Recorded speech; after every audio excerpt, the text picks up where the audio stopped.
benn émission ma ne ñun Azoura dafa dof parce que dafa nekkoon ci kaso bi dañ ko jàppoon kaso tëj ko Macky Sall ma ko tooñ dugg na fi génn fii mu génn dof te ma xool ñi nga xam ne jaar nañ fi Azoura jaar nekkoon nañ kaso ñoom aussi kon est-ce que ñoom dof ñu te yëguñu ko quand même te ñooñu am nañ ay ndombay tànk yu garaaw yoo xam ne mën nañ cee lor réew mi wala ñu lor ci waa réew mi je ne sais pas si ñoo fay convaincre Karim bu ñu nekk Azoura dafa dof ndax jaar nañ ci kaso bi am lu ma daj moo tax mu dof ma gis ñoo xam ne jaar nañ fi Azoura jaar. fi ñu jaar sax Azoura jaaru fa. Karim rek ala ñoom fi ñu jaar Azoura jaaru fa. non je pense que d'autres personnes yoo xam ne ñoom tey jaar nañ fi Azoura jaar. te pourtant ñu ngi yore ay ndombay tànk yu rëy. ma ne est-ce que kon ñoom tamit daf ñu te ñu yëguñu ko. te bu ñu defee te yëguñu ko. mën nañoo sànq réew mi wala ñu sànq waa réew mi. pourquoi may wax loolu. oui dama mu sax moo xam ne nga def ko ay ree. gis nga dañu war a gën a protéger suñu institution yi. c'est important. man damaa jàpp à tort ou à raison. que ni yenn ndombay tànk yi que mu soit au plan post électif wala post nominatif est-ce que tey xew-xew yi am nañu à ce que ñu exige ñu commencé exiger ab certificat médical yaa xam booy nekk candidat élection yaa xam boobu ñu la bëgg a fay DG nga indi benn kayit boo ne yow dofuloo parce que nit mën naa du fekkee du ko xam ñu jox la ndombay tànk yoo xam ne ngaa taal am réew sëpp réew mi ci musiba après ni ngi soo gis na nga defoon parce que am na ñun en tout cas man de ba keroog may dégg waa Pastef Azoura daa dof mosu xam dafa dof su ma xam moo tax am na kenn seen gars yi ko wax ni comme dafa dof li ñu war a njëkk a def mooy retirer permis moytu aussi mooy jege suñu jiiti waaw dañoo war a protéger surtout premier ministre bref en tout cas daal àdduna sooy leble na nga bàyyi xel ne lay fay imaam ñu yaakaar ne trop ci nit ñi dellu si waat ci Sénégal bi ñu xam parce que Sénégal bi ñuy vivre ce n'est pas notre Sénégal c'est important Sénégal loolu am na solo sagante xasante yoon nag am na ci rôle bu am solo bu ñu ko régé commencé nag ci yemale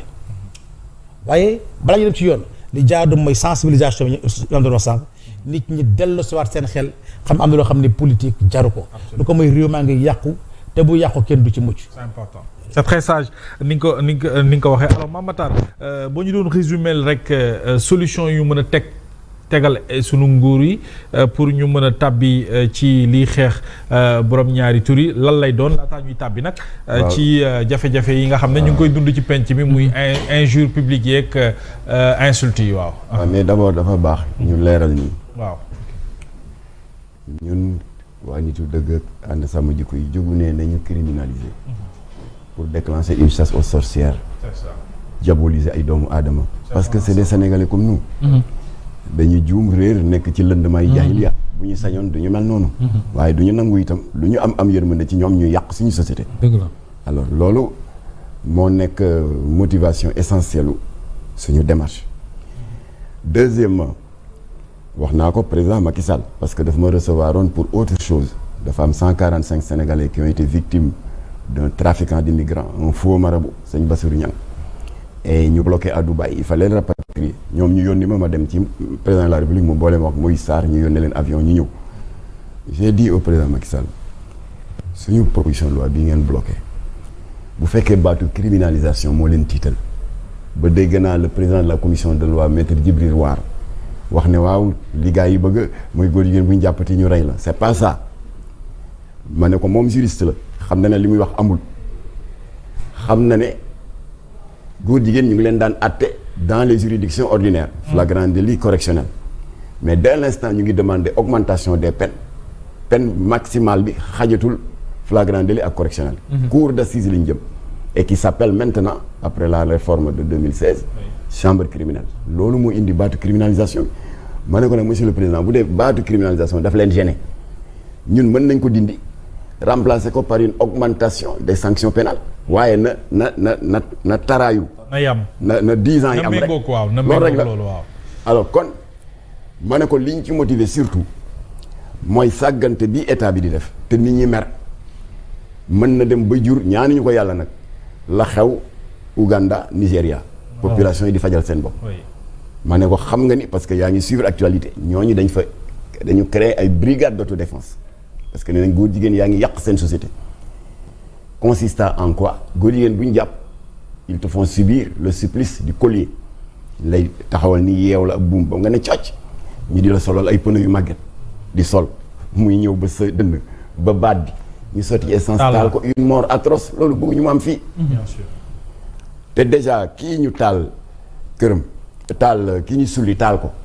indice la ci mooy li Karim wax léegi mooy wane que le Sénégalais est radical le Sénégalais a toujours été radical. bëgguñu ko.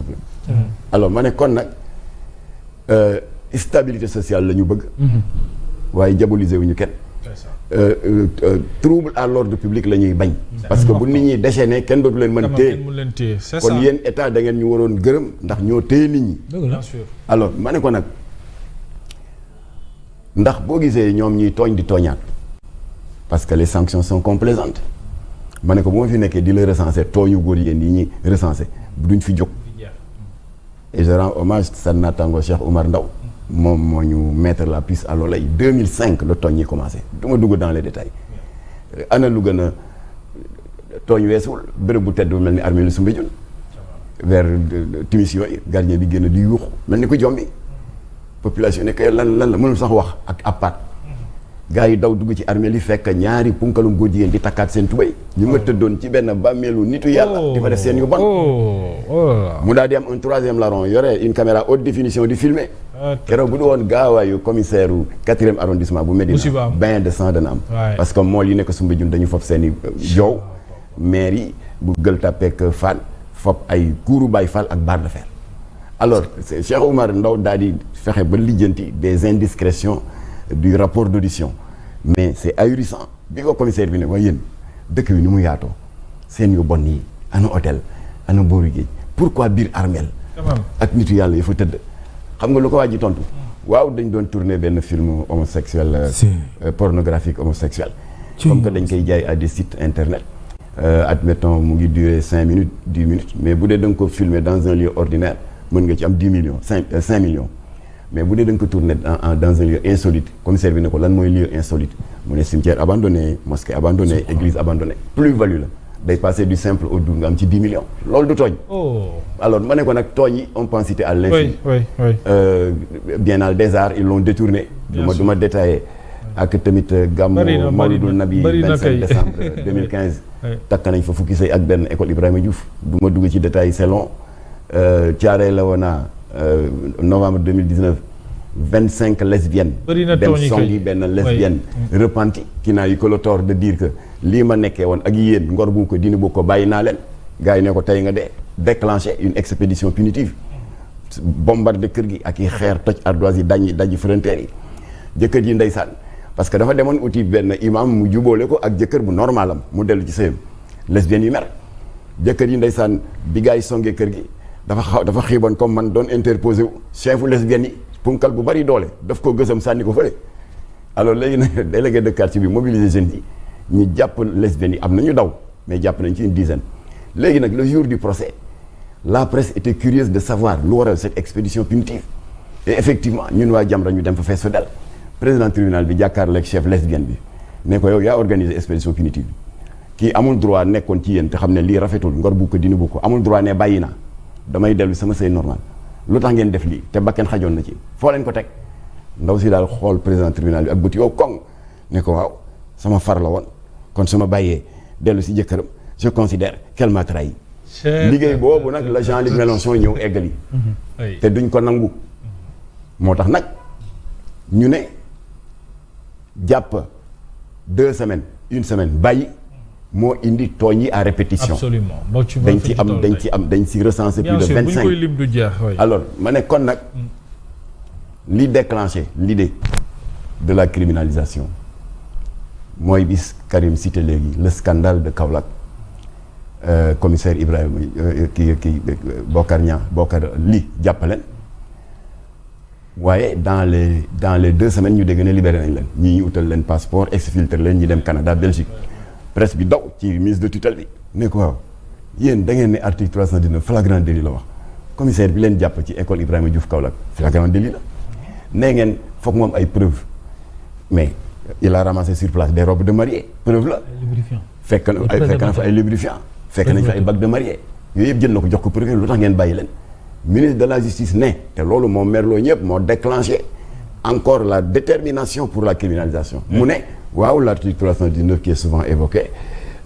parle n'est-ce pas d'actes contre nature commis en public mais il ne fait mention nulle part du terme homosexuel ou homosexualité. C'est dommage. Alors loolu waral nag bi ñuy déposer proposition de loi bi. Oui. Eh bien on a cité nommément les infractions. dañu ne l'article 319 au lieu de condamner les actes contre nature dañu ne condamne l'homosexualité. yéen kay li ngeen waroon def yëpp def ngeen condamne le lesbianisme. mooy góor jigéen ñu jigéen ñi. mais bien sûr. condamne la zoophilie. parce que sa naataango Cheikh Mbacke gisee semaine bële def na à la une de Libération benn góor jigéen bu ñu jàpp fii si parcelle muy sëy ak xar kooku zoophilie la. condamne la nécrophilie. mooy góor jigéen yi xaar bu guddi ñu dem ca morgue ba fay gardien bi di tudd ak néew. léegi nag lay amatul ñu fab ko nag déposé ko le résultat ñëpp xam nañ ko APR Benno Bokk Yaakaar def nañ bloc rejeté ko léegi nag Karim l'a bien décrit ci la opposition bi nag par opportunisme politique jóg récupérer suñu combat daaw Macky Sall dafa bëgg dafa am agenda dégg nga di ñëw si suñuy manifestation di porter yëf yi envahir télé yi naan Macky dafa am agenda dafa bëgg a légaliser et cetera et le premier coup de semonce comme que 2022 lañ defoon rassemblement bu mag bi place Obélix mu doon année des élections locales l'APR Benno Bokk Yaakaar l'ont payé très cher parce que les populations ont entendu ce message de l'opposition qui a volé notre programme de combat en disant que Macky dafa bëgg a légaliser homosexualité oustaz yu bokk Pastef gëmuloo nit li ne ku wooteel ñële yàlla dana la rëbb nit ñi